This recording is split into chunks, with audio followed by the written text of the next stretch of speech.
Estructuras vasculonerviosas de la pelvis. Las principales estructuras vasculonerviosas de la pelvis se sitúan extraperitonealmente junto a las paredes posterolaterales. Los nervios somáticos se sitúan lateralmente, adyacentes a las paredes, con las estructuras vasculares mediales a ellos. En general, las venas son laterales a las arterias. Los nódulos linfáticos pélvicos están en su mayor parte agrupados alrededor de las venas pélvicas. El drenaje linfático a menudo corre paralelo al flujo venoso, disecando desde la cavidad pélvica hacia las paredes de la pelvis. Primero se encuentran las arterias pélvicas, seguidas de las venas pélvicas asociadas y luego de los nervios somáticos de la pelvis. Arterias de la pelvis. La pelvis posee una rica irrigación arterial, con numerosas anastomosis entre sus arterias, que proporcionan una amplia circulación colateral. En la figura 6 a 16 y la tabla 6 a 4 puede encontrarse información sobre el origen, la trayectoria, la distribución y las anastomosis de las arterias de la pelvis. El texto siguiente aporta información adicional que no se incluye en la tabla. En la mujer, en la pelvis menor entran 6 arterias principales, las arterias ilíacas internas y ováricas, pares, y las arterias sacromedia y rectal superior, impares. Como las arterias testiculars no entran en la pelvis menor, en el hombre solo hay 4 arterias principales que entren en la pelvis menor. Figura 6 a 15. Relaciones vasculonerviosas de la pelvis. Se muestran las estructuras vasculonerviosas de la pelvis masculina.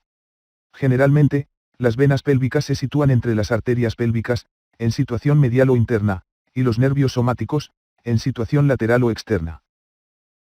Figura 6 a 16. Arterias y anastomosis arteriales de la pelvis. El origen, el recorrido y la distribución de las arterias y la formación de la anastomosis arterial se describen en la tabla 6 a 4. Arteria ilíaca interna. La arteria ilíaca interna es la principal arteria de la pelvis, y proporciona la mayor cantidad de sangre para las vísceras pélvicas y parte de la porción musculoesquelética de la pelvis. Sin embargo, también aporta ramas para la región glútea, las regiones mediales de los muslos y el periné. Cada arteria ilíaca interna, con una longitud aproximada de 4 centímetros. Se inicia a medida que la arteria ilíaca común se bifurca dando las arterias ilíacas interna y externa a nivel del disco intervertebral situado entre las vértebras L5 y S1. El uréter cruza la arteria ilíaca común o sus ramas terminales en el punto de la bifurcación o inmediatamente distal a esta. La arteria ilíaca interna está separada de la articulación sacroilíaca por la vena ilíaca interna y el tronco lumbosacro. Desciende posteromedialmente dentro de la pelvis menor, medial a la vena ilíaca externa y al nervio obturador, y lateral al peritoneo. División anterior de la arteria ilíaca interna. El patrón de ramificación de la arteria ilíaca interna presenta variantes en la mayoría de los casos. El patrón más frecuente, aquí representado, ocurre en menos de la mitad de los casos. La arteria ilíaca interna suele finalizar en el borde superior del foramen isquiático mayor, bifurcándose en una división, tronco, anterior y otra posterior. Las ramas de la división anterior de la arteria ilíaca interna son fundamentalmente viscerales, es decir, irrigan la vejiga, el recto y los órganos reproductores, pero también hay ramas paraiatales que pasan hacia el muslo y la nalga. La disposición de las ramas viscerales es altamente variable. Arteria umbilical. Antes del nacimiento, las arterias umbilicales son la principal prolongación de las arterias ilíacas internas. Pasan a lo largo de la pared lateral de la pelvis y luego ascienden por la pared anterior del abdomen hasta y a través del anillo umbilical para entrar en el cordón umbilical. En la vida intrauterina, las arterias umbilicales transportan sangre pobre en oxígeno y nutrientes hasta la placenta, donde se vuelve a aprovisionar de ellos. Cuando se secciona el cordón umbilical, las porciones distales de estos vasos ya no desempeñan ninguna función y se obliteran distalmente a las ramas que pasan hacia la vejiga. Las porciones obliteradas forman cordones fibrosos que se conocen como ligamentos umbilicals medials. Los ligamentos forman pliegues en el peritoneo. Pliegues umbilicals medials, en la cara profunda de la pared anterior del abdomen. Después del nacimiento, las porciones permeables de las arterias umbilicals discurren anteroinferiormente entre la vejiga urinaria y la pared lateral de la pelvis. Figura 6 a 17. Arterias de la pelvis. Las divisiones anteriores de las arterias ilíacas internas suelen irrigar la mayoría de las estructuras pélvicas. Arteria obturatriz. El origen de la arteria obturatriz es variable, normalmente nace cerca del origen de la arteria umbilical, donde se cruza con el uréter. Discurre antero-inferiormente sobre la fascia obturatriz en la pared lateral de la pelvis y pasa entre el nervio obturador y la vena obturatriz. En el interior de la pelvis, la arteria obturatriz emite ramas musculares, una arteria nutricia para el ilion y una rama púbica. La rama púbica se origina justo antes de que la arteria obturatriz abandone la pelvis. Asciende por la superficie pélvica del pubis para anastomosarse con su homóloga del otro lado y con la rama púbica de la arteria epigástrica inferior, una rama de la arteria ilíaca externa. En una variación frecuente, 20%, de la arteria epigástrica inferior nace una arteria obturatriz accesoria o aberrante, que desciende al interior de la pelvis por el recorrido habitual de la rama púbica. Los cirujanos deben tener presente esta frecuente variación cuando reparan una hernia. La distribución extrapélvica de la arteria obturatriz se describe con el miembro inferior. Arteria vesical inferior. La arteria vesical inferior solo se encuentra en el hombre, en las mujeres, puede ser con casi la misma frecuencia una rama separada de la arteria ilíaca interna o una rama de la arteria uterina. Arteria uterina. La arteria uterina es una rama adicional de la arteria ilíaca interna en la mujer, que suele nacer directamente y por separado en la arteria ilíaca interna. Puede originarse en la arteria umbilical. Evolutivamente, es homóloga a la arteria del conducto deferente del varón. Desciende sobre la pared lateral de la pelvis, anterior a la arteria ilíaca interna, y pasa medialmente para alcanzar la unión del útero y la vagina, donde el cuello del útero protruye dentro de la porción superior de la vagina. Mientras discurre medialmente, la arteria uterina pasa directamente superior al uréter. La relación entre el uréter y la arteria suele recordarse con la frase el agua orina, pasa bajo el puente, arteria uterina. Sin embargo, a mitad del recorrido o más adelante, la arteria en realidad serpentea alrededor del uréter descendente, pasando por encima y por delante de él. Cuando alcanza el lado del cuello del útero, la arteria uterina se divide en una rama vaginal descendente, más pequeña, que irriga el cuello del útero y la vagina, y una rama ascendente, más grande, que discurre a lo largo del borde lateral del útero, irrigándolo. La rama ascendente se bifurca en ramas ováricas y tubáricas, que siguen irrigando los extremos mediales del ovario y la tuba uterina, y se anastomosan con las ramas ovárica y tubárica de la arteria ovárica. Figura 6 a 18. Arterias uterinas y vaginales. A. Origen de las arterias procedentes de la división anterior de la arteria ilíaca interna y su distribución por el útero y la vagina. B. Las anastomosis entre las ramas ováricas y tubáricas de las arterias ováricas y uterinas, y entre la rama vaginal de la arteria uterina y la arteria vaginal, proporcionan vías potenciales de circulación colateral.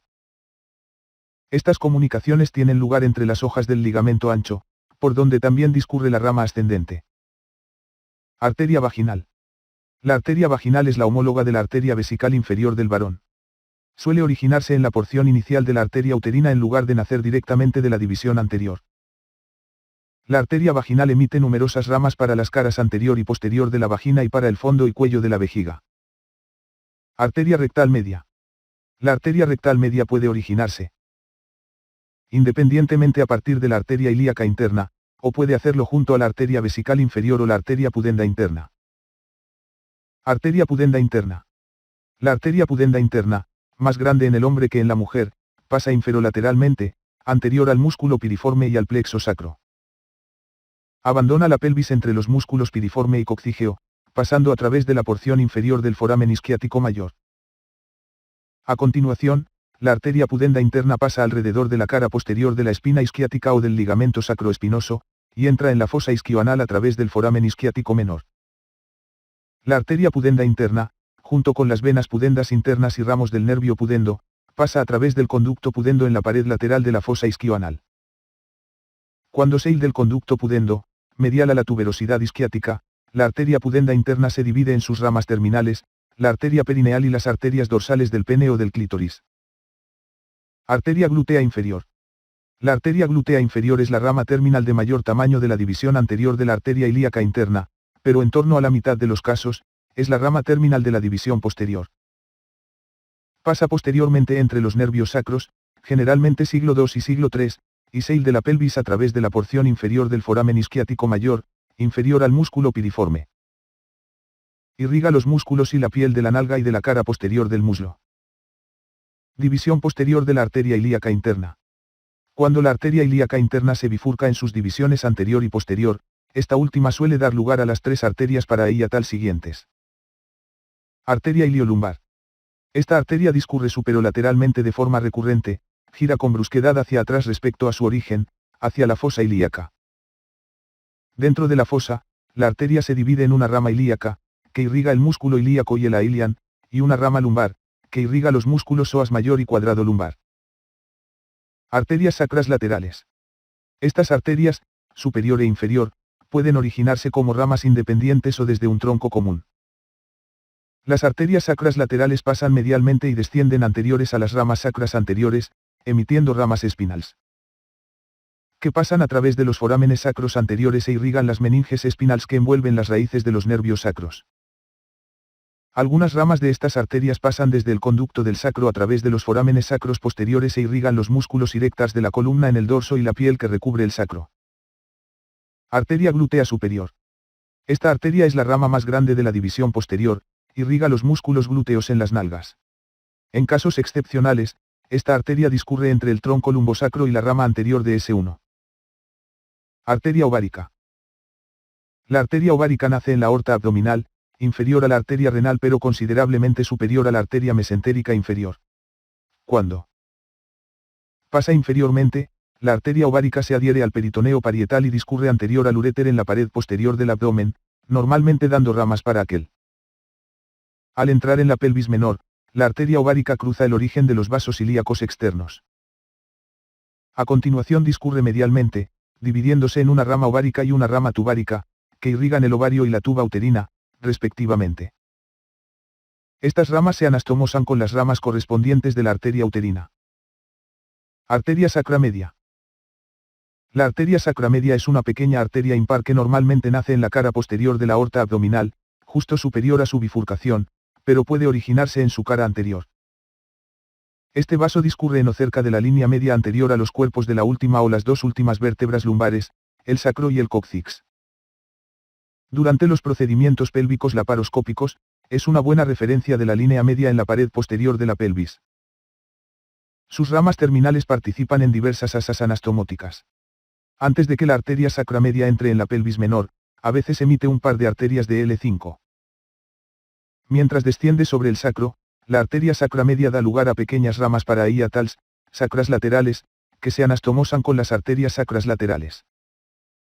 También da origen a pequeñas ramas viscerales a la parte posterior del recto, el cual anastomosa con las arterias rectales superiores y medias. La arteria sacra media representa el extremo caudal de la aorta dorsal embrionaria, que va disminuyendo su tamaño a medida que desaparece la eminencia caudal en forma de cola del embrión. Arteria rectal superior. La arteria rectal superior es la continuación directa de la arteria mesentérica inferior. Cruza los vasos ilíacos comunes y desciende en el mesocolon sigmoideo hasta la pelvis menor. A nivel de la vértebra siglo III, la arteria rectal superior se divide en dos ramas, que descienden a cada lado del recto y lo irrigan hasta el esfínter interno del ano. Venas de la pelvis. Los plexos venosos pélvicos están formados por la interconexión de venas que rodean las vísceras de la pelvis. Estas redes venosas interconectadas tienen importancia clínica. Los diversos plexos de la pelvis menor, rectal, vesical, prostático, uterino y vaginal, se unen y drenan, principalmente, en tributarias de las venas ilíacas internas. Aunque algunos drenan a través de la vena rectal superior en la vena mesentérica inferior del sistema porta hepático, o a través de las venas sacras laterales en el plexo venoso vertebral interno.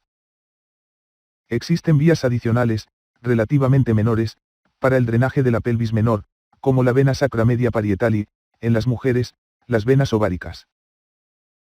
Las venas ilíacas internas se forman superiormente al foramen isquiático mayor y se sitúan posterior-inferiores a las arterias ilíacas internas.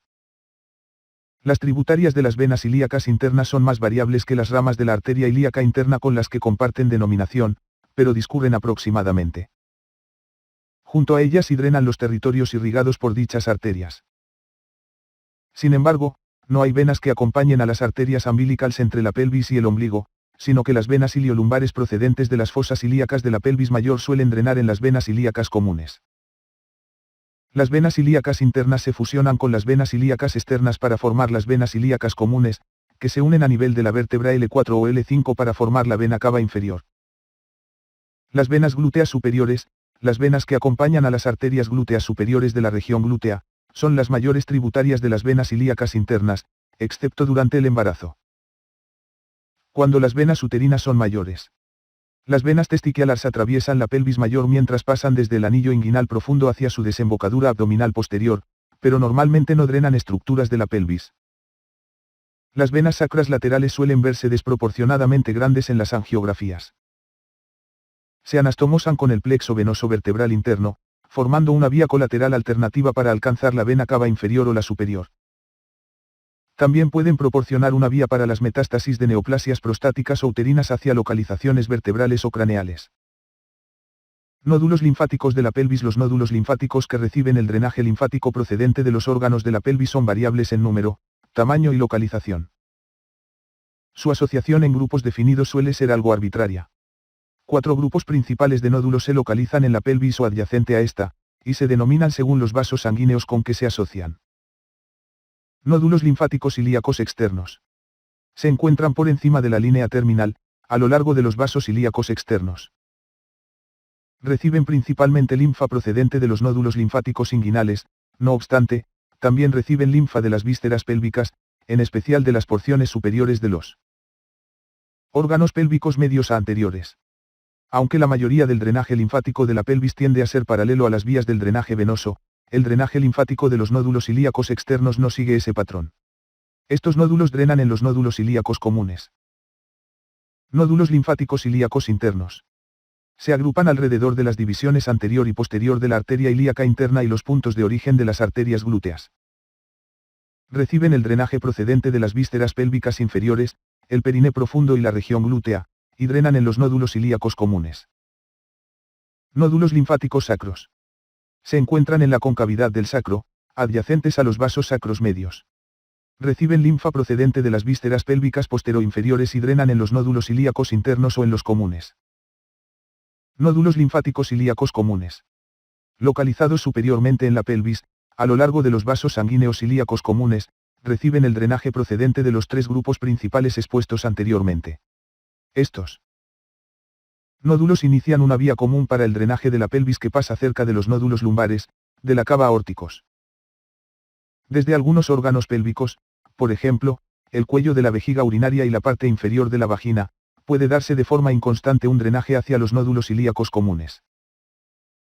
El tejido conectivo situado a lo largo de las ramas de los vasos ilíacos internos contiene grupos adicionales de nódulos linfáticos de menor importancia, por ejemplo, los nódulos pararrectales. Figura 6 a 19. Venas de la pelvis. A. Patrones femenino, derecha, y masculino, izquierda, de los sistemas venosos portahepático y sistémico, de la cava, de la cavidad abdominopélvica. El drenaje venoso de los órganos pélvicos se dirige fundamentalmente al sistema de la cava a través de las venas ilíacas internas. La porción superior del recto drena normalmente en el sistema portahepático, aunque las venas rectales superiores se anastomosan con las venas rectales medias e inferiores, que son tributarias de las venas ilíacas internas. Se muestran las venas y plexos venosos pélvicos de la mujer B y del hombre C. Tanto los grupos de nódulos pélvicos principales como los secundarios están muy interconectados, por lo que pueden extirparse muchos nódulos sin alterar el drenaje linfático. Las interconexiones también permiten que las neoplasias se diseminen prácticamente en cualquier dirección, hacia cualquier víscera pélvica o abdominal. Aunque el drenaje linfático tiende a reproducir el drenaje venoso, excepto en el caso de los nódulos ilíacos externos, donde la proximidad ofrece una guía aproximada. El patrón no es lo bastante predecible como para que permita anticipar o determinar el estadio de la progresión del cáncer metastásico desde órganos pélvicos de forma comparable a la progresión del cáncer de mama a través de los nódulos axilares. El drenaje linfático desde cada órgano pélvico se describirá después de la descripción de las vísceras pélvicas.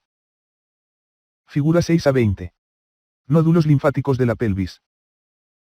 Nervios de la pelvis. Las estructuras pélvicas están inervadas, fundamentalmente, por los nervios espinal sacros y coccígeos, y por la porción pélvica del sistema nervioso autónomo. Los músculos piriforme y coccígeo forman un lecho para los plexos nerviosos sacro y coccígeo. Los ramos anteriores de los nervios siglo II y siglo III emergen entre las digitaciones de estos músculos.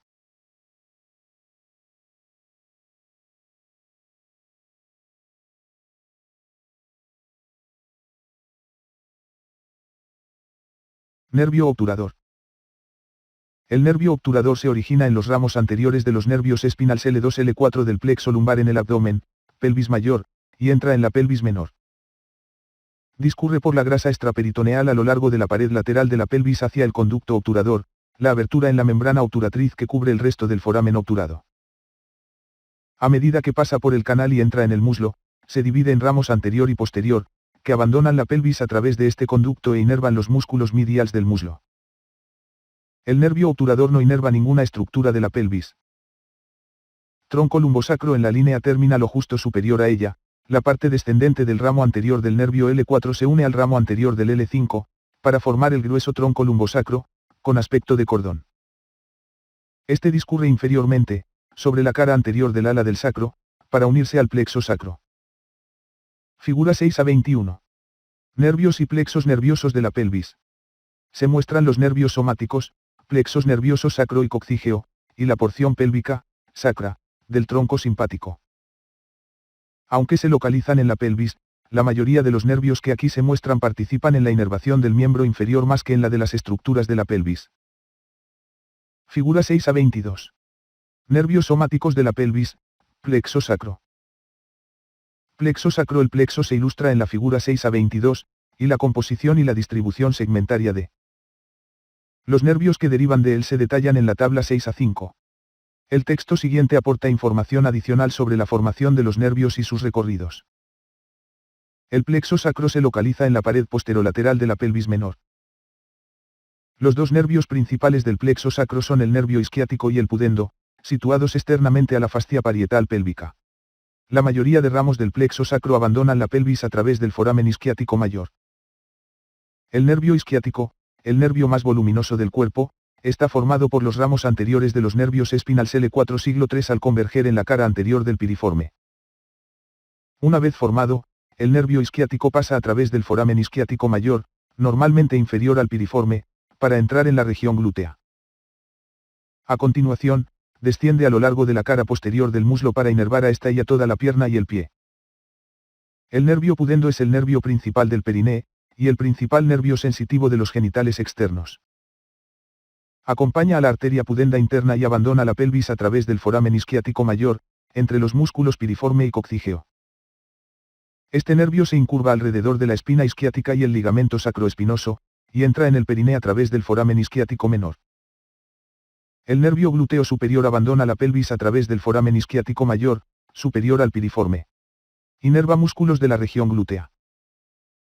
El nervio glúteo inferior abandona la pelvis a través del foramen isquiático mayo, inferior al piriforme y superficial al nervio isquiático, acompañando a la arteria glútea inferior. Ambos se dividen en varias ramificaciones que entran en la superficie profunda del músculo glúteo mayor suprayacente. Plexo coccígeo. El plexo coccígeo es una pequeña red de fibras nerviosas formada por los ramos anteriores de los nervios espinal siglo 4 y siglo 5 y los nervios coccígeos. Se sitúa en la superficie pélvica del músculo coccígeo, e inerva a este músculo, que forma parte del elevador del ano, y a la articulación sacrococcígea. Los nervios anococcígeos que se originan de este plexo atraviesan el coccígeo y el ligamento anococcígeo, e inervan una pequeña área de piel entre el vértice del cóccix y el ano. Figura 6 a 23. Nervios autónomos de la pelvis. El plexo hipogástrico superior es una continuación del plexo aórtico que se divide en nervios hipogástricos izquierdo y derecho cuando entra en la pelvis. Los nervios hipogástricos y esplácnicos pélvicos se fusionan para formar los plexos hipogástricos inferiores, que por tanto constan de fibras tanto simpáticas como parasimpáticas. Las fibras autónomas, simpáticas, también entran en la pelvis a través de los troncos simpáticos y los plexos periarteriales. Nervios autónomos de la pelvis. La inervación autónoma de la cavidad pélvica se realiza por 4 vías. Los troncos simpáticos sacros se encargan principalmente de la inervación simpática de los miembros inferiores. Los plexos periarteriales. Fibras vasomotoras simpáticas postsinápticas para las arterias rectal superior, ovárica e ilíaca interna y sus ramas. Los plexos hipogástricos. La vía más importante por donde llegan fibras simpáticas a las vísceras pélvicas. Los nervios esplácnicos pélvicos. Vía para la inervación parasimpática de las vísceras pélvicas y del colon descendente y sigmoide. Los troncos simpáticos sacros son la continuación inferior de los troncos simpáticos lumbares. Cada tronco sacro tiene un tamaño menor que el tronco lumbar, y en general tiene 4 ganglios simpáticos. Los troncos sacros descienden sobre la cara pélvica del sacro, justo medials a los forámenes sacros anteriores, y convergen para formar el pequeño ganglio impar medio, ganglio coccígeo, anterior al cóccix. Los troncos simpáticos descienden posteriores al recto, en el tejido conectivo extraperitoneal, y emiten ramos comunicantes grises, para cada uno de los ramos anteriores de los nervios sacros y coccígeo. También emiten ramos para la arteria sacra media y el plexo hipogástrico inferior. La función principal de estos troncos es proporcionar fibras postsinápticas al plexo sacro para la inervación simpática, vasomotora, pilomotora y sudomotora, del miembro inferior. Los plexos periarteriales de las arterias rectal superior, ovárica e ilíaca interna son vías menores por donde entran fibras simpáticas en la pelvis. Su función principal es vasomotora sobre las arterias a las cuales acompañan. Los plexos hipogástricos, superior e inferior, son redes de fibras nerviosas simpáticas y aferentes viscerales. La porción principal del plexo hipogástrico superior es la prolongación inferior del plexo intermesentérico, que se sitúa inferior a la bifurcación de la aorta. Transporta fibras que salen y entran del plexo intermesentérico a través de los nervios esplácnicos L3 y L4. El plexo hipogástrico superior entra en la pelvis y se divide en los nervios hipogástricos izquierdo y derecho, que descienden anteriores al sacro. Estos nervios descienden laterales al recto, dentro de las vainas hipogástricas, y luego se extienden en abanico, a medida que se unen con los nervios esplácnicos pélvicos, para formar los plexos hipogástricos inferiores derecho e izquierdo. Por tanto, los plexos hipogástricos inferiores contienen fibras simpáticas, parasimpáticas y viscerales aferentes, que continúan por la lámina de la vaina hipogástrica hasta las vísceras pélvicas, sobre las que forman unos plexos secundarios denominados plexos pélvicos. En ambos sexos, estos plexos secundarios se asocian a las caras laterales del recto y a las inferolaterales de la vejiga urinaria. Además, en el hombre, también se asocian a la próstata y las vesículas semanales, y en la mujer al cuello del útero y las porciones laterales del fornix de la vagina. Los nervios esplácnicos pélvicos se originan en la pelvis a partir de los ramos anteriores de los nervios espinal siglo II-siglo IV del plexo sacro.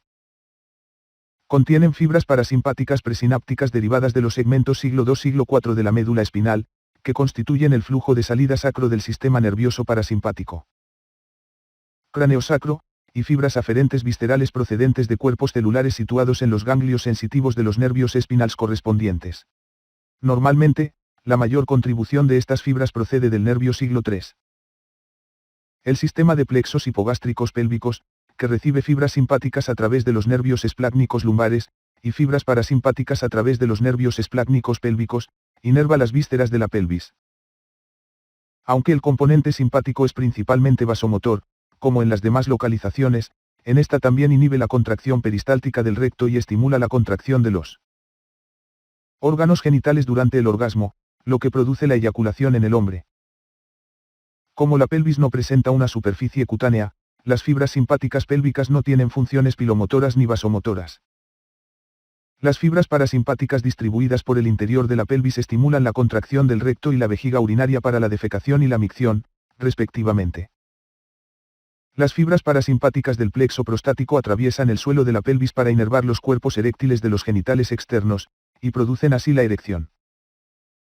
Inervación aferente visceral en la pelvis.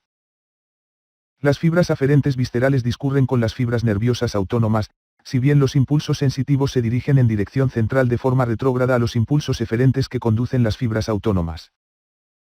Todas las fibras aferentes viscerales de la pelvis que conducen sensaciones reflejas, información que no llega a ser consciente, discurren con fibras parasimpáticas.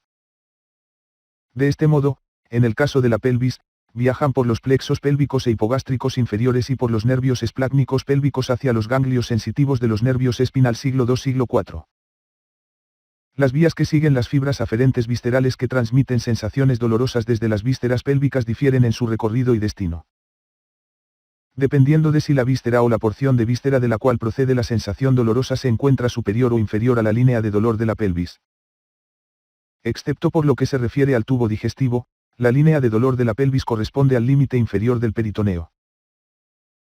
Las vísceras abdominopélvicas intraperitoneales, o las caras de estructuras viscerales que están en contacto con el peritoneo, son superiores a la línea de dolor de la pelvis. Las vísceras o porciones de vísceras pélvicas subperitoneales son inferiores a la línea de dolor de la pelvis. En el caso del tubo digestivo, intestino grueso, la línea de dolor de la pelvis no se correlaciona con el peritoneo, la línea de dolor se localiza en la mitad del colon sigmoideo.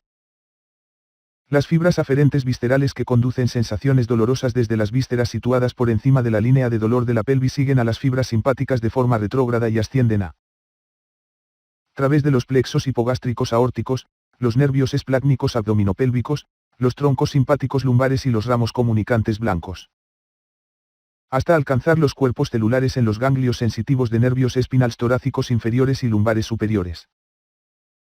Las fibras aferentes que conducen impulsos dolorosos desde vísceras o porciones de vísceras situadas por debajo de la línea de dolor de la pelvis siguen retrógradamente a las fibras parasimpáticas a través de los plexos pélvico hipogástrico inferior y de los nervios esplácnicos pélvicos hasta alcanzar los cuerpos celulares en los ganglios sensitivos espinales de siglo II-siglo IV.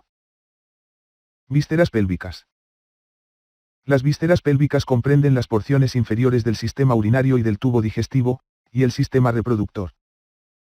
Aunque el colon sigmoideo y parte del intestino delgado se extienden por el interior de la cavidad pélvica, son vísceras más abdominales que pélvicas. La vejiga y el recto, auténticas vísceras pélvicas, son continuaciones inferiores de sistemas que se encuentran en el abdomen. A excepción de las características relacionadas con el hecho de que la uretra masculina es compartida por las vías urinarias y reproductivas, y de las relaciones físicas con los respectivos órganos reproductores. Hay relativamente pocas diferencias entre los órganos digestivos y urinarios pélvicos masculinos y femeninos. Órganos del sistema urinario. Los órganos pélvicos del sistema urinario son porciones pélvicas de los uréteres, que transportan la orina desde los riñones. La vejiga urinaria, que almacena la orina temporalmente. La uretra, que conduce la orina desde la vejiga urinaria hasta el exterior. Uréteres. Los uréteres son tubos musculares, de 25 a 30 cm de largo, que conectan los riñones con la vejiga urinaria. Son retroperitoneales, sus porciones abdominales superiores se han descrito en el capítulo 5. Cuando los uréteres cruzan la bifurcación de las arterias ilíacas comunes o el inicio de la arteria ilíaca externa, pasan sobre la línea terminal, abandonando el abdomen y entrando en la pelvis menor. Las porciones pélvicas de los uréteres discurren sobre las paredes laterales de la pelvis, paralelos al borde anterior de la incisura isquiática mayor, entre el peritoneo parietal pélvico y las arterias ilíacas internas. Frente a la espina isquiática se incurvan anteromedialmente, superiores al elevador del ano, para penetrar en la vejiga urinaria. Los extremos terminales de los uréteres están rodeados por el plexo venoso vesical. Los uréteres discurren inferomedialmente a través de la pared muscular de la vejiga urinaria en sentido oblicuo, y entran en la superficie externa de la vejiga separados unos 5 cm. Pero sus aberturas internas en la luz de la vejiga vacía solo están separadas por la mitad de esa distancia. Este recorrido oblicuo a través de la pared de la vejiga urinaria forma una válvula unidireccional. La presión interna de la vejiga urinaria llena provoca el colapso del recorrido intramural. Además, las contracciones de la musculatura vesical actúan como un esfínter, impidiendo el reflujo de orina hacia los uréteres cuando se contrae la vejiga, aumentando la presión interna durante la micción. La orina desciende por los uréteres mediante contracciones peristálticas, cada 12 a 20 s se transportan unas pocas gotas. Figura 6 a 24. Vísceras genitourinarias. A. Recorrido de los uréteres, con los puntos de estrechamiento relativo normal. B. Urografía intravenosa. Las flechas señalan el estrechamiento pasajero de la luz de los uréteres debido a las contracciones peristálticas. En el hombre, la única estructura que pasa entre el uréter y el peritoneo es el conducto deferente, este cruza al uréter dentro del pliegue ureteral del peritoneo. El uréter se sitúa posterolateral al conducto deferente, y entra por el ángulo posterosuperior de la vejiga urinaria, justo superior a la vesícula seminal. En la mujer, el uréter pasa medial al origen de la arteria uterina y continúa hasta el nivel de la espina isquiática, donde la arteria uterina lo cruza superiormente. V. Cuadro clínico: lesión diatrógena de los uréteres. A continuación, el uréter pasa junto a la parte lateral del fornix de la vagina y entra por el ángulo posterosuperior de la vejiga urinaria. Vascularización de la porción pélvica de los uréteres. La irrigación arterial de la porción pélvica de los uréteres es variable, por ramas ureterales de las arterias ilíacas común e interna y de la arteria ovárica. Las ramas ureterales se anastomosan a lo largo del uréter, formando un aporte sanguíneo continuo, que no implica necesariamente unas vías colaterales eficaces. En la mujer, las arterias más constantes que irrigan esta porción de los uréteres son ramas de las arterias uterinas. En el hombre, el origen de ramas similares son las arterias vesicales inferiores. La vascularización de los uréteres es muy importante para los cirujanos que intervienen en esta región. Cuadro clínico: afectación diatrógena de la vascularización ureteral. El drenaje venoso de las porciones pélvicas de los uréteres acompaña generalmente a las arterias y desemboca en venas que reciben los mismos nombres. Los vasos linfáticos se dirigen sobre todo a los nódulos linfáticos ilíacos comunes e internos. Inervación de los uréteres. Los nervios de los uréteres derivan de plexos autónomos adyacentes, renal, aórtico, hipogástrico superior e inferior, FIG. Los uréteres están situados por encima de la línea de dolor de la pelvis y, por tanto, sus fibras aferentes, sensaciones dolorosas, siguen retrógradamente a las fibras simpáticas hasta alcanzar los ganglios sensitivos de los nervios espinales y segmentos T10, L2 o L3 de la médula espinal. El dolor ureteral suele referirse al cuadrante inferior homolateral del abdomen, especialmente a la ingle, región inguinal, V. Cuadro clínico: cálculos ureterales. Vejiga urinaria. La vejiga urinaria, una víscera hueca con fuertes paredes musculares, se caracteriza por su distensibilidad. La vejiga urinaria es un depósito temporal para la orina, y su tamaño, forma, posición y relaciones varían en función de su contenido y del estado de las vísceras vecinas. Se encuentra en la pelvis menor cuando está vacía, posterior y ligeramente superior a ambos pubis. Está separada de estos huesos por el potencial espacio retropúbico, de Recius, y se encuentra inferior al peritoneo. Descansando sobre los huesos púbicos y la sínfisis del pubis anteriormente y la próstata, varones, o la pared anterior de la vagina posteriormente. La vejiga urinaria está relativamente libre en el tejido adiposo subcutáneo extraperitoneal, excepto por su cuello, que está sujeto con firmeza por los ligamentos laterales de la vejiga y el arco tendinoso de la fascia pélvica, en especial su componente anterior, el ligamento puboprostático en el hombre, y el ligamento pubovesical en la mujer. En esta, como la cara posterior de la vejiga descansa directamente sobre la pared anterior de la vagina, la inserción lateral de la vagina al arco tendinoso de la fascia pélvica, el paracolpio, es un factor indirecto, pero importante, en el sostén de la vejiga urinaria. Figura 6 a 25. Vascularización del uréter. Las ramas que irrigan la mitad abdominal del uréter proceden de una dirección medial, mientras que aquellas que irrigan la mitad pélvica lo hacen desde una dirección lateral. Durante la cirugía, siempre que sea posible se evita su manipulación. Cuando es necesario realizar una tracción, esta se aplicará suavemente y en dirección a su vascularización, para evitar lesionar las pequeñas ramas. En los lactantes y niños pequeños, la vejiga urinaria se encuentra en el abdomen incluso cuando está vacía. Normalmente, la vejiga entra en la pelvis hacia los 6 años de edad, sin embargo, no se sitúa por completo dentro de la pelvis menor hasta pasada la pubertad. En los adultos, la vejiga urinaria vacía se encuentra casi totalmente en la pelvis menor, con su cara superior a nivel del borde superior de la sínfisis del pubis. A medida que la vejiga urinaria se llena, asciende superiormente hacia el interior del tejido graso extraperitoneal de la pared anterior del abdomen y entra en la pelvis mayor. En algunas personas, una vejiga urinaria llena puede ascender hasta el nivel del ombligo. Al final de la micción, la vejiga de un adulto normal no contiene prácticamente nada de orina.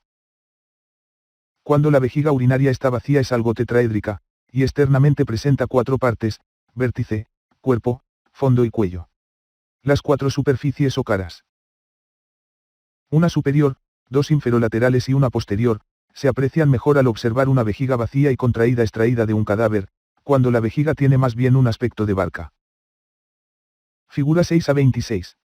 Inervación de los uréteres. Fibras nerviosas de los plexos renal, aórtico e hipogástricos superior e inferior alcanzan el uréter, transportando fibras aferentes viscerales y simpáticas a los ganglios sensitivos de los nervios espinales y los niveles medulares T10, L2, 3. Las fibras parasimpáticas de los segmentos medulares siglo II, siglo IV se distribuyen a la parte pélvica del uréter. Las fibras extrínsecas del SNA no son imprescindibles para el inicio y la propagación de la peristalsis ureteral. El vértice de la vejiga apunta hacia el borde superior de la sínfisis del pubis cuando la vejiga está vacía. El fondo de la vejiga es opuesto al vértice y está formado por la pared posterior, ligeramente convexa. El cuerpo de la vejiga es la parte más grande, y se encuentra entre el vértice y el fondo.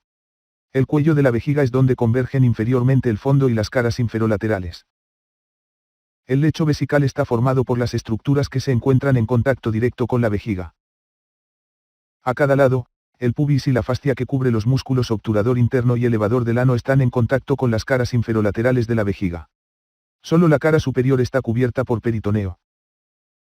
Por lo tanto, en el hombre, el fondo está separado centralmente del recto solo por el tabique fascial rectovesical y lateralmente por las vesículas semanales y las ampollas del conducto deferente. En la mujer, el fondo está estrechamente relacionado con la pared anterior de la vagina. La vejiga urinaria está envuelta por una fascia visceral de tejido conectivo laxo. Figura 6 a 27. Vísceras de las pelvis masculina y femenina. A. En esta pelvis masculina la vejiga urinaria está distendida, como si estuviese llena. Compárese su relación con la pared anterior del abdomen, la sínfisis del pubis y el nivel de la fosa supravesical, con la de la vejiga no distendida, vacía, de la ilustración B. B. En esta pelvis femenina se ha seccionado el útero por su plano sagital medio y se representa como si coincidiese con el plano medio del cuerpo, algo que rara vez ocurre. Con la vejiga vacía, la disposición normal del útero que se muestra en la ilustración doblado sobre sí mismo, en anteflexión, en la unión entre el cuerpo y el cuello. E inclinado anteriormente, en anteversión, hace que el peso del útero sea sostenido principalmente por la vejiga. La uretra se sitúa anterior y paralela a la mitad inferior de la vagina. Figura 6 a 28. Vejiga urinaria y uretra prostática. A. La vejiga del lactante se sitúa casi completamente en la cavidad abdominal. B. Vejiga y próstata del adulto, se muestra su localización pélvica y las caras de la vejiga. C. Sección coronal de la vejiga urinaria y la próstata por el plano de la uretra prostática. Las paredes de la vejiga urinaria están compuestas, fundamentalmente, por el músculo detrusor. Hacia el cuello de la vejiga masculina, sus fibras musculares forman el esfínter interno de la uretra, de contracción involuntaria. Al eyacular, el esfínter se contrae para evitar la eyaculación retrógrada de semen al interior de la vejiga urinaria. Algunas fibras discurren radialmente y ayudan a abrir el orificio uretral interno.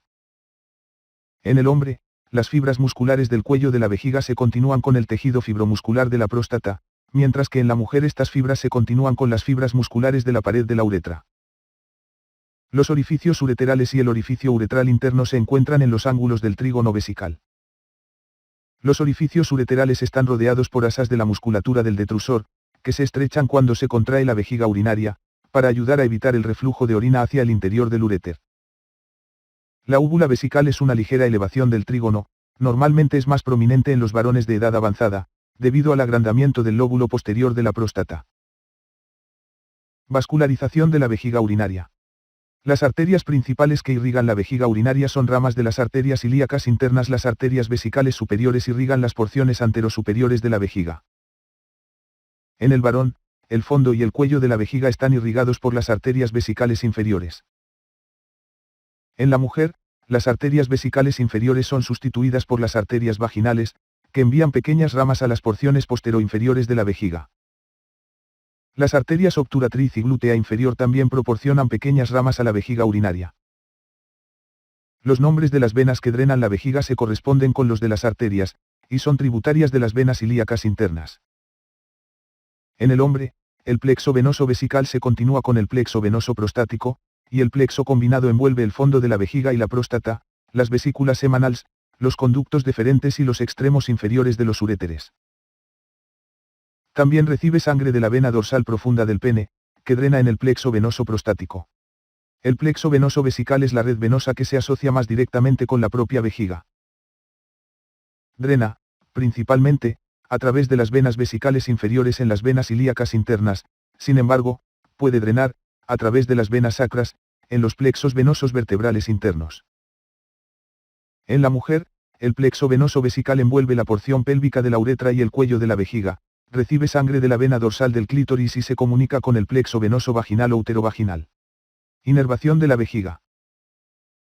Las fibras simpáticas para la vejiga urinaria son conducidas desde los niveles torácicos inferiores y lumbares superiores de la médula espinal hacia los plexos vesicales, pélvicos, principalmente a través de los plexos y nervios hipogástricos. Mientras que las fibras parasimpáticas procedentes de los niveles sacros de la médula espinal son conducidas por los nervios esplácnicos pélvicos y los plexos hipogástricos inferiores. Las fibras parasimpáticas son motoras para el músculo detrusor de la pared vesical, e inhibidoras para el esfínter interno de la uretra del varón. Por ello, cuando las fibras aferentes viscerales se estimulan por estiramiento, la vejiga se contrae de forma refleja, el esfínter interno se relaja, en el varón, y la orina fluye hacia el interior de la uretra. El adulto suprime este reflejo hasta que tiene oportunidad de orinar. La inervación simpática que estimula la eyaculación provoca, simultáneamente, la contracción del esfínter interno de la uretra para evitar el reflujo de semen al interior de la vejiga. Una respuesta simpática no relacionada con la eyaculación, por ejemplo, la sensación de pudor cuando se está de pie ante el urinario con gente esperando, puede hacer que el esfínter interno se contraiga, interfiriendo con la capacidad para orinar hasta que tenga lugar la inhibición parasimpática del esfínter. Las fibras sensitivas de la mayor parte de la vejiga urinaria son viscerales, las aferencias reflejas y dolorosas, por ejemplo, por distensión excesiva, de la porción inferior de la vejiga siguen el trayecto de las fibras parasimpáticas. La cara superior de la vejiga está cubierta por peritoneo y se encuentra, por tanto, por encima de la línea de dolor, así. Las fibras para el dolor de la porción superior de la vejiga urinaria siguen el curso de las fibras simpáticas de forma retrógrada hasta los ganglios sensitivos de los nervios espinales torácicos inferiores y lumbares superiores, T11L2 o L3.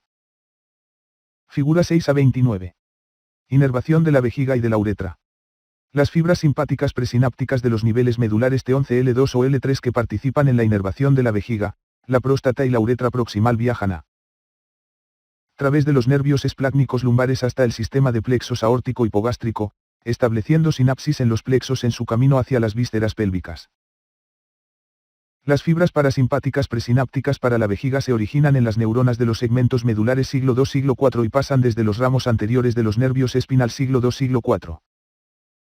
A través de los nervios esplácnicos pélvicos y de los plexos hipogástrico inferior y vesical, pélvico, hasta la vejiga.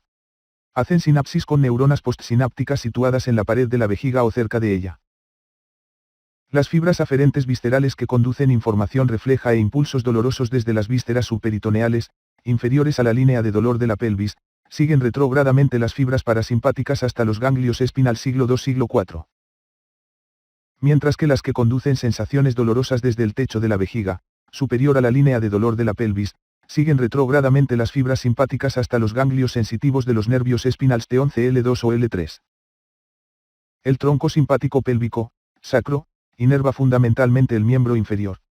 Los nervios somáticos que se muestran en la ilustración se distribuyen por el periné. Uretra masculina proximal, pélvica. La uretra masculina es un tubo muscular, 18 a 22 cm de largo, que conduce la orina desde el orificio uretral interno de la vejiga urinaria hasta el orificio uretral externo en el extremo del glande del pene. La uretra también proporciona una salida para el semen, espermatozoides y secreciones glandulares. Con fines descriptivos, la uretra se divide en 4 porciones, que se muestran en las figuras 6.27 y 6 a 30, y se describen en la tabla 6 a 6. La porción intermedia distal y la uretra esponjosa se describirán con más detalle junto al periné. La porción intramural, preprostática, de la uretra tiene un diámetro y una longitud variables, dependiendo de si la vejiga se está llenando, el cuello vesical está contraído tónicamente, de modo que el orificio uretral interno es pequeño y se encuentra alto, o vaciando, el cuello está relajado, por lo que el orificio es ancho y bajo. La característica más destacada de la uretra prostática es la cresta uretral, una cresta media entre surcos bilaterales, los senos prostáticos. Los conductos prostáticos secretores desembocan en los senos prostáticos. El colículo seminal es una eminencia redondeada en el centro de la cresta uretral con un orificio en ojal que se abre en un pequeño fondo de saco, el utrículo prostático. El utrículo prostático es el vestigio del conducto uterovaginal embrionario, cuyas paredes circundantes constituyen, en la mujer, el primordio del útero y de la vagina, Muretal, 2016. Los conductos eyaculadores desembocan en la uretra prostática a través de diminutas aberturas longitudinales situadas adyacentes y, ocasionalmente justo en el orificio del utrículo de la próstata. Así, en este punto se unen las vías urinarias y reproductoras.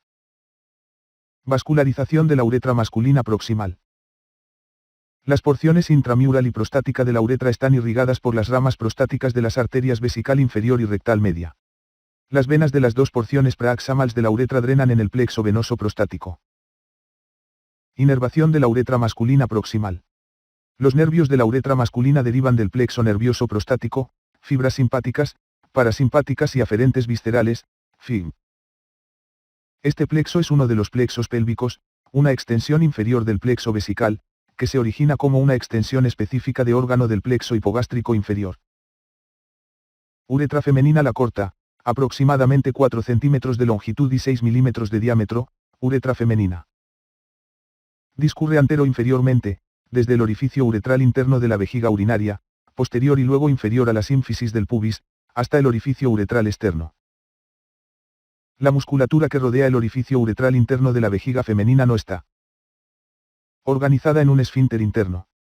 El orificio uretral externo se localiza en el vestíbulo, la hendidura entre los labios pudendos menores de los genitales externos, directamente anterior al orificio vaginal. La uretra se sitúa anterior a la vagina, formando una elevación en la pared anterior de la vagina, VFIC 6 a 39b, y su eje es paralelo al de esta. La uretra pasa con la vagina a través del diafragma pélvico, el esfínter externo de la uretra y la membrana perineal. Hay glándulas uretrales, sobre todo en su parte superior. Un grupo de glándulas situadas a cada lado, las glándulas parauretrales, son homólogas de la próstata.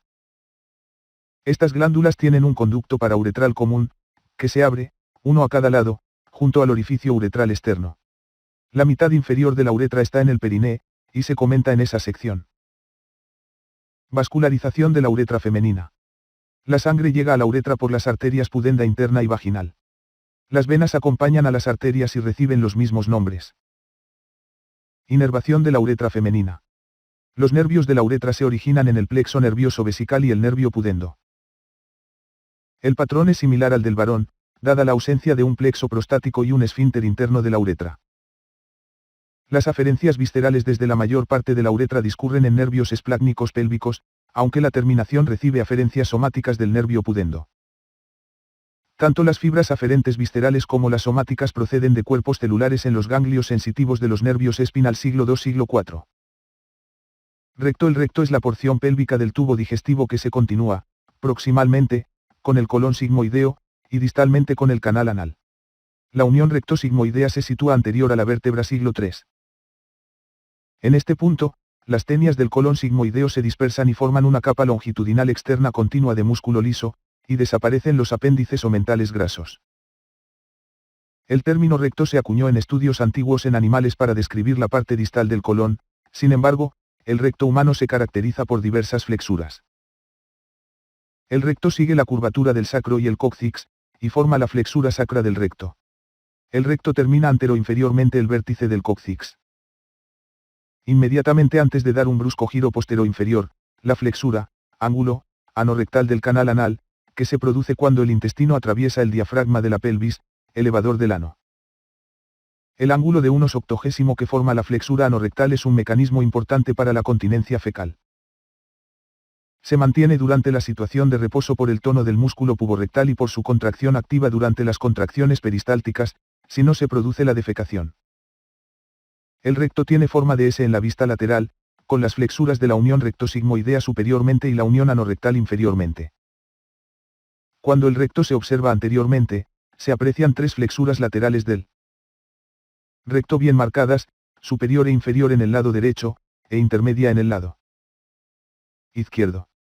Las flexuras se forman en relación con tres pliegues internos, pliegues transversos del recto, dos en el lado izquierdo y uno en el lado derecho. Los pliegues descansan sobre porciones engrosadas de la capa muscular circular de la pared rectal. La porción terminal dilatada del recto, situada directamente superior y sostenida por el diafragma pélvico, elevador del ano, y el ligamento anococcígeo, es la ampolla del recto. La ampolla recibe y retiene la masa fecal que se va acumulando hasta que sea expulsada con la defecación. La capacidad de la ampolla para relajarse y acomodar la llegada inicial y las llegadas posteriores de materia fecal constituye otro elemento esencial para el mantenimiento de la continencia fecal. Figura 6 a 30. Interior de la vejiga y la uretra masculinas. A. Se han eliminado las porciones anteriores de la vejiga, la próstata y la uretra. Se ha eliminado una parte de la pared posterior de la vejiga para mostrar la porción intramural del uréter y el conducto deferente posterior a la vejiga. El pliegue interureteral discurre entre las desembocaduras de los uréteres en la luz de la vejiga, señalando el límite superior del trígono vesical. La prominencia de la pared posterior del orificio uretral interno, en el extremo de la línea directriz que señala este orificio, se convierte, cuando está exagerada, en la úvula de la vejiga. Esta pequeña proyección está producida por el lóbulo medio de la próstata. La fascia prostática envuelve los plexos venosos prostáticos. B. Ampliación del recuadro en la que muestra las glándulas vulvouretrales embebidas en el espesor del esfínter externo de la uretra. Figura 6 a 31. Colon sigmoideo entrando en la pelvis menor y convirtiéndose en el recto. El colon sigmoideo es intraperitoneal y está suspendido por el mesocolon sigmoideo, pero el recto, a medida que desciende, pasa a ser retroperitoneal y luego subperitoneal. Se ha eliminado el peritoneo superiormente al promontorio del sacro y la fosa ilíaca derecha, revelando el plexo hipogástrico superior situado en la bifurcación de la aorta abdominal, y la arteria ilíaca interna. El uréter y el conducto deferente cruzando la línea terminal para entrar en la pelvis menor. El peritoneo cubre las caras anterior y lateral del tercio superior del recto, solo la cara anterior del tercio medio y ninguna superficie del tercio inferior, porque es subperitoneal. En el hombre, el peritoneo se refleja desde el recto hacia la pared posterior de la vejiga urinaria, donde forma el suelo del fondo de saco rectovesical. En la mujer, el peritoneo se refleja desde el recto hacia la porción posterior del fornix de la vagina, donde forma el suelo del fondo de saco rectouterino. En ambos sexos, las reflexiones laterales del peritoneo desde el tercio superior del recto forman las fosas pararrectales, que permiten que el recto se distienda cuando se llena de heces. El recto descansa posteriormente sobre las tres vértebras sacras inferiores y el cóccix, el cuerpo o ligamento anococcígeo. Los vasos sacros medios y los extremos inferiores de los troncos simpáticos y los plexos sacros. En el hombre, el recto se relaciona anteriormente con el fondo de la vejiga urinaria, las porciones terminales de los uréteres, los conductos deferentes, las vesículas semanales y la próstata.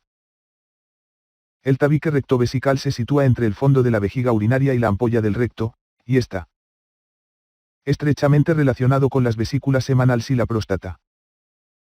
En la mujer, el recto se relaciona anteriormente con la vagina, y está separado de la porción posterior del fornix y del cuello del útero por el fondo de saco rectouterino. Inferior a este fondo de saco, el débil tabique rectovaginal separa la mitad superior de la pared posterior de la vagina del recto.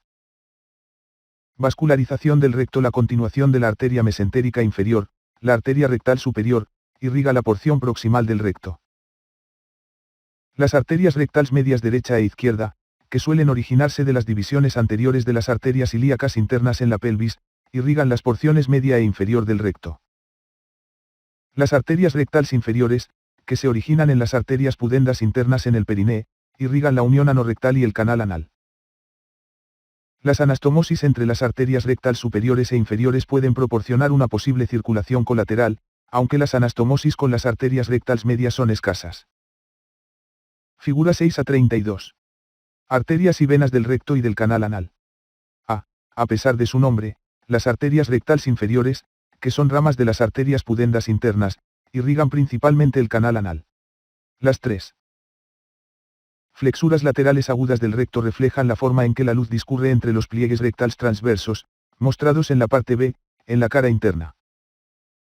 B. Sección coronal del recto y el canal anal que muestra la irrigación arterial y el drenaje venoso. Los plexos venosos rectales interno y externo se relacionan fundamentalmente con el canal anal. Las flexuras y los pliegues rectales transversos ayudan a sostener el peso de las heces. La sangre del recto drena a través de las venas rectal superior, medias e inferiores. Se producen anastomosis entre las venas portales y sistémicas en la pared del canal anal. Como la vena rectal superior drena en el sistema de la vena porta hepática, y las venas rectales medias e inferiores drenan en la circulación sistémica. Esta comunicación es un área clínicamente importante de la anastomosis portocava. El plexo venoso rectal submucoso rodea el recto y comunica con el plexo venoso vesical en el hombre y con el plexo venoso uterovaginal en la mujer. El plexo venoso rectal consta de dos porciones, el plexo venoso rectal interno, profundo a la mucosa de la unión anorrectal, y el plexo venoso rectal externo, externo a la pared muscular del recto. Aunque estos plexos se denominan rectals, son principalmente anales por su localización, función y relevancia clínica, drenaje venoso y linfático del canal anal. Inervación del recto. El recto está inervado por los sistemas simpático y parasimpático. La inervación simpática procede de la médula espinal lumbar, a través de los nervios esplácnicos lumbares y los plexos hipogástricos, pélvicos. Y a través de plexos periarteriales de la arteria mesentérica inferior y las arterias rectales superiores. La inervación parasimpática procede de los niveles siglo II siglo IV de la médula espinal, y discurre por los nervios esplácnicos pélvicos y los plexos hipogástricos inferiores derecho e izquierdo, hasta el plexo rectal, pélvico. Como el recto es inferior, distal, a la línea de dolor de la pelvis, V. Tabla 6 a 3b y c, todas las fibras aferentes viscerales siguen a las fibras parasimpáticas, retrógradamente, hasta los ganglios sensitivos de los nervios espinal siglo II siglo IV. Drenaje linfático de las vísceras pélvicas. La mayoría de los vasos linfáticos de la pelvis sigue al sistema venoso, acompañando a las tributarias de la vena ilíaca interna hasta los nódulos ilíacos internos. Directamente o a través de los nódulos linfáticos sacros. Sin embargo, las estructuras situadas superiormente en la porción anterior de la pelvis drenan a los nódulos ilíacos externos, una vía linfática que no es paralela al drenaje venoso. Desde los nódulos ilíacos externos e internos, la linfa fluye por los nódulos linfáticos ilíacos comunes y lumbares, de la cava aórticos, drenando a través de los troncos linfáticos lumbares en la cisterna del quilo. Drenaje linfático del sistema urinario. La parte superior de la porción pélvica de los uréteres drena principalmente en los nódulos ilíacos externos, mientras que la inferior drena en los nódulos ilíacos internos. Los vasos linfáticos procedentes de las caras superolaterales de la vejiga pasan a los nódulos linfáticos ilíacos externos, mientras que los que vienen del fondo y el cuello pasan a los nódulos linfáticos ilíacos internos. Algunos vasos del cuello de la vejiga drenan en los nódulos linfáticos sacros o ilíacos comunes. La mayoría de los vasos linfáticos de la uretra femenina y de la porción proximal de la uretra masculina pasan a los nódulos linfáticos ilíacos internos. No obstante, unos pocos vasos procedentes de la uretra femenina también pueden drenar en los nódulos sacros y, desde la uretra femenina distal, a los nódulos linfáticos inguinales. Drenaje linfático del recto. Los vasos linfáticos de la mitad superior del recto se dirigen hacia los nódulos linfáticos mesentéricos inferiores, muchos de ellos pasando por los nódulos linfáticos pararectales. Localizados directamente sobre la capa muscular del recto, y o por los nódulos linfáticos sacros. Los nódulos mesentéricos inferiores drenan en los nódulos linfáticos lumbares, de la cava aórticos. Los vasos linfáticos de la mitad inferior del recto drenan directamente en los nódulos linfáticos sacros o, especialmente desde la porción distal de la ampolla. Siguen a los vasos rectales medios para drenar en los nódulos linfáticos ilíacos internos. Figura 6 a 48. Drenaje linfático de las vísceras pélvicas. Drenaje linfático de las vísceras pélvicas masculinas. Los vasos linfáticos del conducto deferente, los conductos eyaculadores y las porciones inferiores de las vesículas semanales drenan en los nódulos linfáticos ilíacos externos. Los vasos linfáticos de las porciones superiores de las vesículas semanales y la próstata desembocan principalmente en los nódulos ilíacos internos, pero parte del drenaje de estos últimos pasa a los nódulos sacros. Drenaje linfático de las vísceras pélvicas femeninas. Los vasos linfáticos de los ovarios se unen a los de las tubas uterinas y a la mayor parte de los del fondo del útero. Y siguen las venas ováricas a medida que ascienden hacia los nódulos linfáticos lumbares derechos e izquierdos, de la cava aórticos. Los vasos linfáticos del útero drenan en muchas direcciones, viajando a lo largo de los vasos sanguíneos que lo irrigan y de los ligamentos que se insertan en él.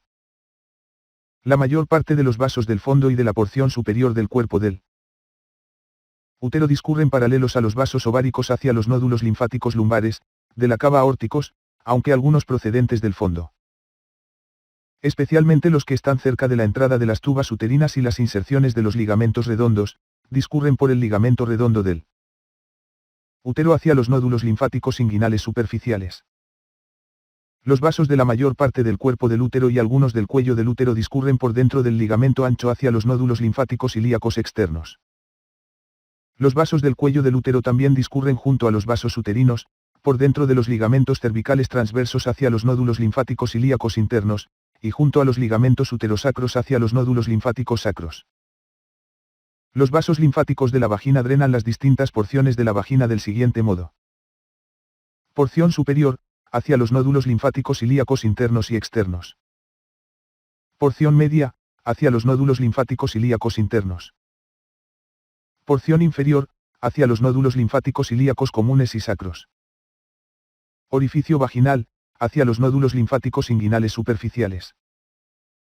Isquiáticas combinadas, anterolateralmente.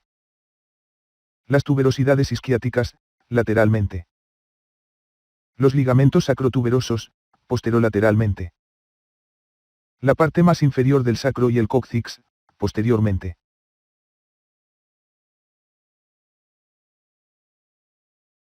Estructuras vasculonerviosas de la pelvis. Las principales